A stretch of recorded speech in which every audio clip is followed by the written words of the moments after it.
Welcome back to the Life of a Gentleman podcast. Here is where the guys discuss, debate, and consider all aspects of living like a true gentleman. Rich and Anton will consider entrepreneurship, success, fashion and styling, family life, and everything in between. So sit back, relax, and enjoy our latest saunter into the life of a gentleman. Guys, take it away.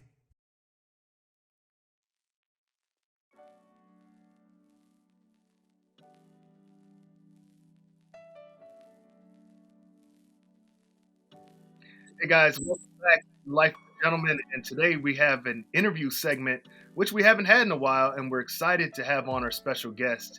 His name is Patrick Young. He is an author of a book called A Way Up, and this is a blueprint to help decrease crime.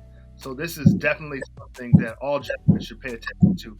Patrick, welcome to the show. Thank you. I gotta say who that from New Orleans, so I gotta throw that in there.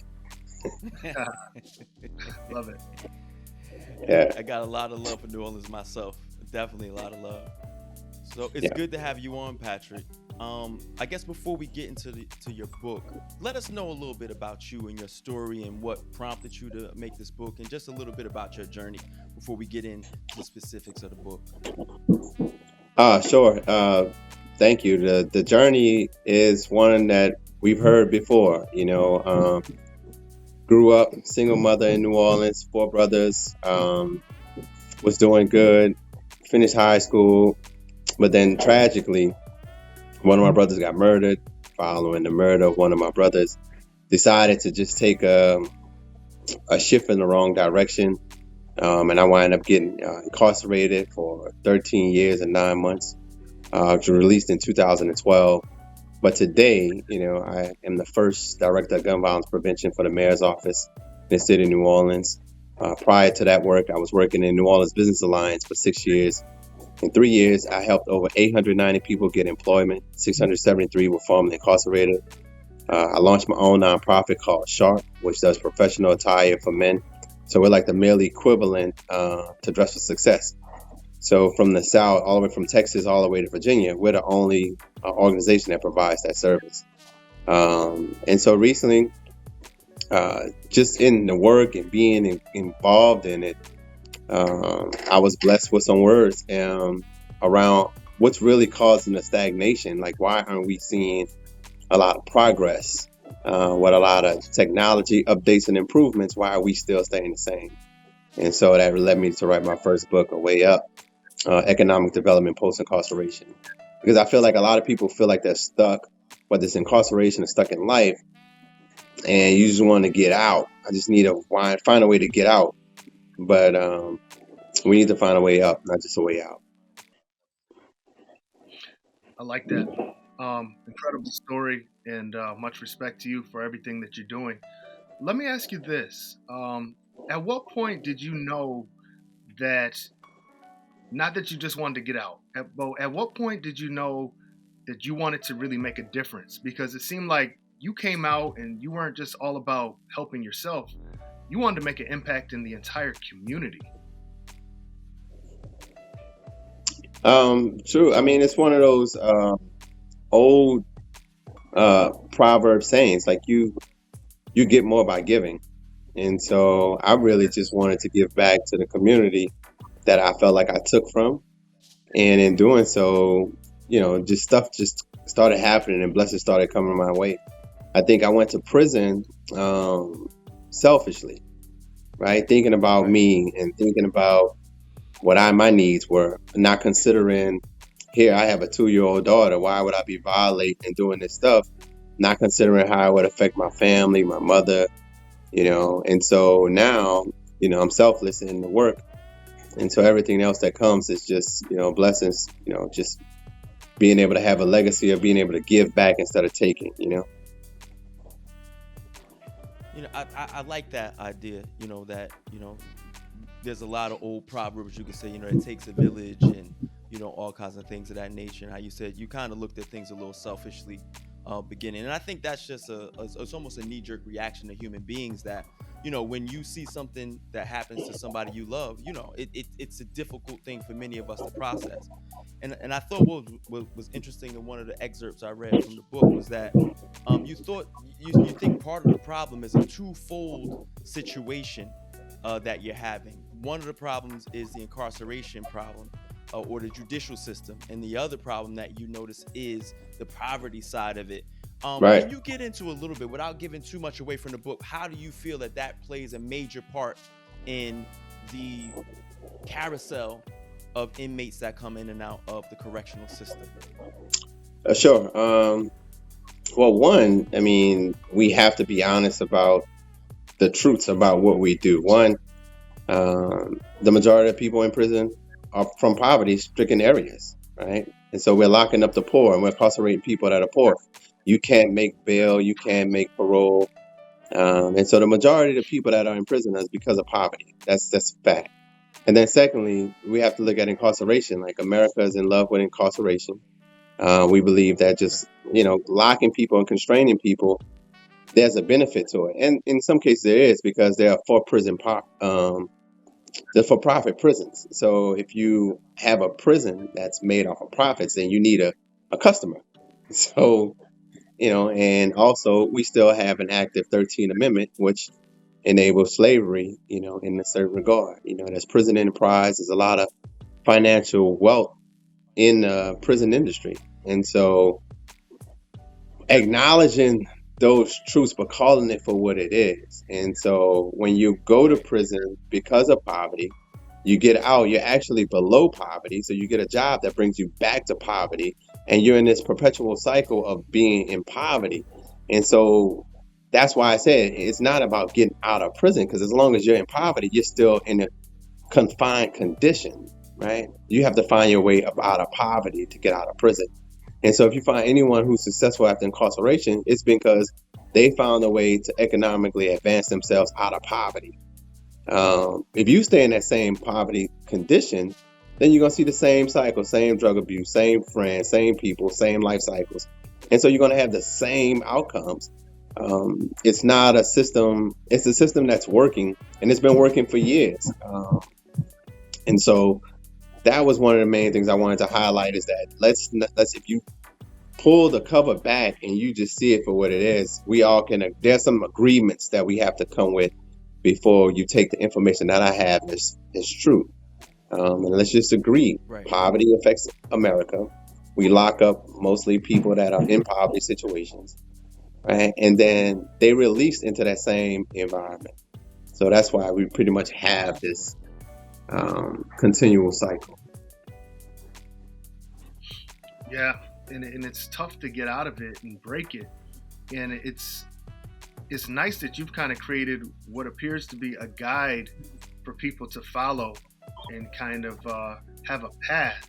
Can you speak a little bit to the book now, A Way Up? How is the book formatted for the reader? Is it a step-by-step guide, or are there stories in there? Or what can people look forward to as they read this book, or even gift this book to loved ones who may need this path to follow? So that's a great question. Honestly, I wouldn't even describe it as a book. It's more of a strategic plan. And, working in economic development, I saw what success looks like for a lot of people. And so anytime when we would have to go to work, we would have like these sessions. And the big thing was, you have to come up with a strategic plan. And at the time I was like, well, and you forecast these wins, and these companies really operate because they'll teach you in business, you need a business plan and all this type of stuff here. No, you need a strategy. And so in the same vein, if I was to travel from my house to your house, Google is going to give me, Google Maps is going to give me a direction. It's going to give me a path, right? But they're going to give you different points to where if you want to walk, if you want to ride a bike, if you want to drive a car, and that's all attached to time. And even though it's an algorithm, in essence, that's another strategic plan, right? How much time do you have to accomplish and get to the place that you want to be? When we think of economics, it should be applied in the same way. Like, If you want to own your own business, own your own home, okay, then let's put a timetable on it to make it real. And then let's navigate a path for you to get from where you are to where you want to be. So the book is designed in that capacity to where, one, identify where you are, right? And what you want to do, and actually what's the path to get where you want to be. The main thing though is you shouldn't be released from incarceration and stay in the same environment. You shouldn't want to stay in the same condition. And then there's another saying where you can't want what you haven't learned, right? And just catch the concept. Like you want to run a podcast, right? I want to have a podcast, but you haven't taken the time to learn how to operate a podcast. And people just say, "Oh, that's easy. You just turn on the mic and with a Breakfast Club." No, it don't. No, you have to learn certain things.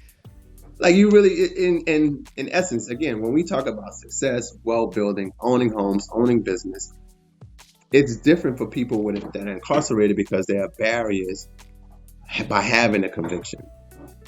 And so that's another key point that's tied into it, is where what I'm doing is not just totally inventive. The military has a version called TED, Transition Economic Development, where the government again spends $10.2 billion, keep this number, $10.2 billion for 1.7 million Americans who are considered a veteran, right? And so before you release or discharge from any military institution, whether it's the Marines or the Navy or whatever arms group that you're in, you must take this economic development course. Okay, so what's the outcome? They have access to immediate capital, USAA, Navy Federal, and then veterans make up the largest population of homeowners and business owners in the country. All right, so let's take the same best practice model and apply it to another group of people who are in a confined situation. Why we don't have a USAA, a Navy Federal for formerly incarcerated? If we had a bank or a financial institution that gave starter accounts to people returning home from incarceration, what you'll see is more home ownership, which will reduce a lot of crime in areas, because most poverty are areas where people don't have home ownership or business ownership. So there is a whole linkage to who has access to capital and who don't. And you're denied basically because you have a conviction. And so once we can get past some of those hurdles of having convictions, then we can start to see some changes in our community. That's real profound. Just the idea that having those resources, having those options for people who come out, it really just does not exist, and I think that is part of the fatal flaw. This is more like, I have a question, but it's like I always saw that as one of the flaws in the penal system, is that even once a man pays or a woman pays his debt to society, that debt really has not been paid, because this incarceration follows them around. They're not able to get certain licenses. They aren't able to do certain things that normal, because they always say that this person paid their debt to society, but it seems like the way the structure is built, that person really can't. It's super difficult for them to be able to pay that debt off. So I guess my question is what do you think that the answer is to getting rid of some of those barricades that are in the way? How do you get people to get on board for this funding, to be more willing for banks to lend to formerly incarcerated individuals, to give mortgages to formerly incarcerated individuals? And I imagine your book speaks to that. It does, and I'm glad you brought it up, because it speaks to let's take the lens off entertainment and bring it to real life. First, I appreciate just having a conversation what we're having right now. We can talk flash and we can talk, big money and stuff like that, but let's talk reality in a sense. And the reality is that we're losing. We're not winning when it comes to economics in our community. And why? Because again, we haven't learned proper economics. That's why they're quick to promote, who got arrested for PPP loans, or who did what with their stimulus. Right. Let's now talk about the disparity in economics. So after World War II, when you see the FHA loans, you see the redlining, you see how white veterans were allowed to get housing and black communities where ghettos were erected, right? And so with that housing and those mortgages, you were able to create this wealth gap that we have today. So also talk about the book, How America Loves Discrimination. So in 1920s, women, was discriminated against. You couldn't work. From the 20s to 1970s, African Americans, we're not working with those black people. Then in 2003, the disability, that's not happening. 2013, transgender, your sexuality, I don't know if I can work with you. Today, it's formerly incarcerated, right? And I tell people the next group is going to be the blue people, like the aliens about to get it bad, because they perfected, they really perfected discrimination against difference. And so, but in all those things, you think about, why would women want to work? To provide for their families. Why would African Americans want to work? To provide for their families. Why would people with disabilities want to work? To provide for their families. Why would people who are transgender want to work? To provide for their families. So someone who has made a mistake and trying to correct their mistake, you don't think they want to provide for their families as well. And so the linkage of the thinking is, you give access to opportunity, you give access to capital, it changes the game.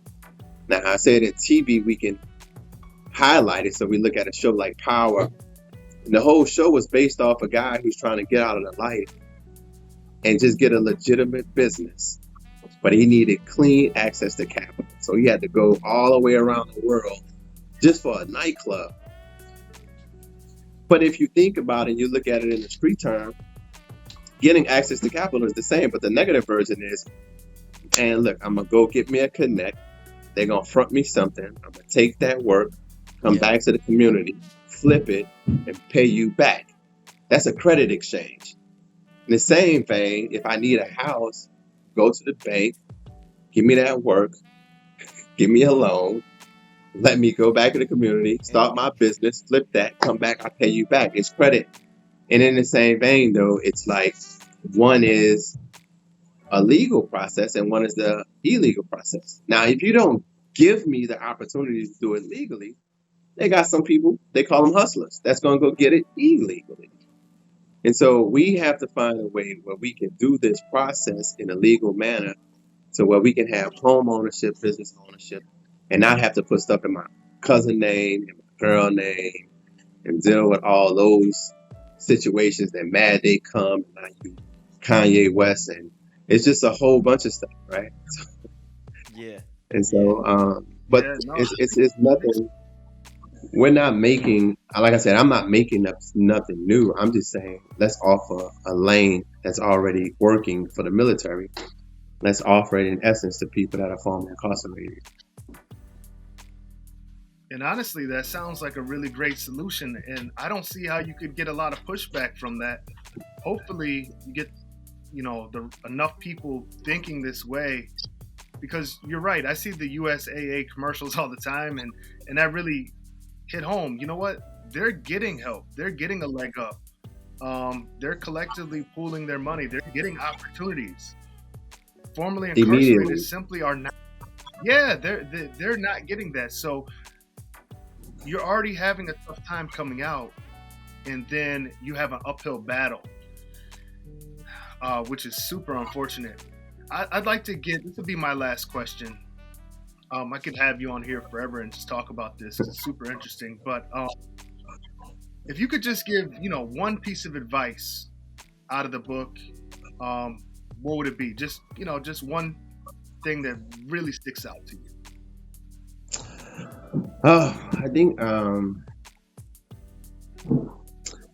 use a lot of personal stories of people, again, that have been in prison, that have found success. And so many times you hear these stories over and over and over again.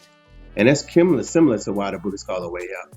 Because once you see the thinking about it, and this is the old saying, I'm going to use all these quotes, that if you want to hide something from somebody, you put it in the book. But then if you want to free somebody, you put them in the book. And so really, as we liberate our minds, the way is just an acronym for what about you? Like we could have all the success and all the examples. We could go on and on and on. But at the point, you have to make a critical decision for yourself that you actually want to change, right? And the commitment to the process of actually changing is what about you? They're gonna have some challenges. I don't make it easy, sugarcoat you and say that, look, if you follow this from A to Z, you're about to be a multimillionaire. Right. That's a lie. I'm not even saying that in the book. Right. But what I'm saying is that you can climb out of poverty and you can have success if you follow the strategic plan that's designed and laid out. There are multiple people who have done it, but it's not to the extreme. We have to make this part of the discussion when we talk about prison reform, because it's an economic system for you to go in prison, but why shouldn't it be an economic system coming out of prison, right? You pay bail. Yeah, you pay for parole fees. Like money is attached to this thing going in, then so money should be attached coming out. And so, like, no, we have to have this intelligent conversation around prison reform. It can't just be, oh, let's just change the laws, or let's just you just get a job, get out and get a job. If you don't know what to Right. do with resources, then you're just gonna be stuck. Again, you have to get out of poverty. You don't just get out of prison. And so the main thing is, though, be committed to yourself. Don't do this for me. Don't do this for your mom. Don't do this for your kids. Don't do this for your girl. Your desire to succeed should be way more than my desire to want to see you succeed. And so that's the Right. main thing I would want anybody to take out the book, man. Handle your business, and just do it. You can. It's possible. I think that's awesome. I think that's an awesome message. Just the whole positivity that you have behind it, that, there are resources. It's not that the resources aren't there. They might be under rocks. They might be behind a lot of paperwork, and they might be behind doors that you've never been to, but they're there. And I think as long as that there are individuals like yourself who've gone through certain situations and saw a way up and are willing to reach down and to look in and to pour into other individuals, it gives them a leg up and a fighting chance to be able to make something. I mean, for you to come from where you were to having a position within your local municipality, your local government is a testament to it in itself.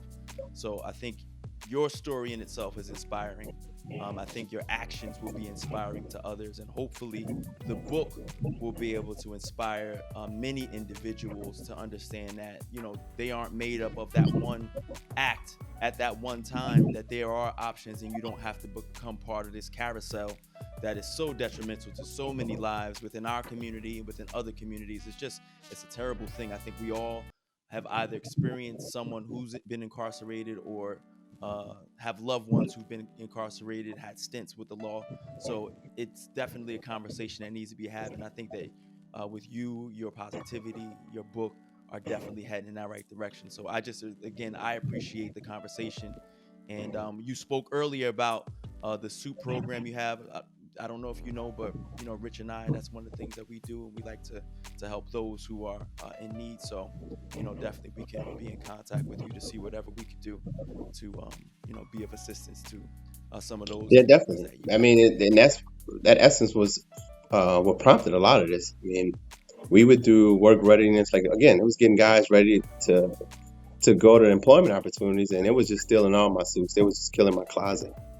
And so I was like, man, why we don't have a dress of success for men? And then so it was like, let's just start it. Let's do it. So that was my first, that was my nonprofit. That's what I started here in New Orleans. And but what I saw is on the back end, when the guys would get hired, and now they're having finance trouble, or they're having problems with their girlfriend, and they come home with great ideas. They want to start their own business or get your own place. You can't even get a car because who's funding that? And so it's taking you a minute, and you get frustrated, you get upset. I mean, you get your feelings behind just wanting to succeed, but you got all these hurdles and obstacles, and nobody's really explaining that to guys prior to release. If you talk to a lot of guys inside, they have great ideas. I'm gonna start a business, give me a barbershop, do X, Y, and Z, start this clothing line, whatever. It's not gonna be, no, that's not the route. And to the point we have people of success. If I was getting recruited into the military, they're gonna send a military recruiter, somebody who's been successful in the military, to say, hey, you can do this too. If I wanted to go to Harvard, they're gonna send a recruiter from Harvard to say, hey, you can do this too. So why can't we have someone who's been successful in this environment come back and say, you can do this too? But I'm not gonna just leave you, because they say the game is free, the hustle is sold separately. No, here's the how. Right. And so, now at that point, you gotta just take it and move. You gotta move, you gotta execute. And so Nick Saban says the separation is in the preparation. And so what makes his team elite every year is the way they prepare. So if you're going to be released and you're going back into society, your success is going to be based on how well you prepare. Here's a tool that I know that works. Get prepared. And so when you release, you don't have some of them battles that I face. Yeah. And once again, everybody pick up this book. This is Patrick Young. The name of the book is A Way Up. As Anton and I both expressed, we really appreciate you spending some time with us, and hope the listeners and the viewers got a lot out of this. No, we appreciate you. Please, before you go, let us know where to pick up copies of the book. Also, if you have a website or social media you'd like to share, please do so now. And you guys, please support this book and the initiative behind everything he's doing. Yep, the website is raiseyourbarllc.com. Raiseyourbarllc.com. My Instagram is at raiseyour_bar. And the book can be found pretty much on all platforms where books are sold, from Barnes & Noble to Kindle to all over. I mean, so we appreciate it. Look for the check. Let me see so you can see the check. But we just changed, and the whole thing is, let's change directions. If you ever think about when if you ever been stuck, like somebody trying to pull you out the mud or just stuff like this or whatever, right? If you try to move out, you just get stuck even further. But if they pull you up, you're able to release yourself. And that's what we have to do. And everybody talk the cliche, going back and picking my brother and pulling him up. Now let's be intentional. Let's give people a pathway up. Yeah, I like that. Let's really do it. Let's make it happen. Wishing you all the success in the world with your nonprofit and with the book as well. And I'd love to maybe have you come back on in the future, and we'll follow up and hear more about the great work that you're doing. So thank you for your time on The Life of a Gentleman. Oh, thank you. Thank you for having me. Next time, that was on me, because I should have had my little suit. I would have showed y'all. We do this over here for real. But it's Mardi Gras. It's Mardi Gras, New Orleans, so it's a little relaxed right now. We'll see. And y'all, anytime, again, if y'all come down to the city or whatever, man, please reach out and let's get some good food and have good conversation. Definitely. Love that idea. And again, we appreciate you being on, and we look forward to talking to you again real soon. All right. Thank you, brother. Salute. No, that was great. That was great, Patrick.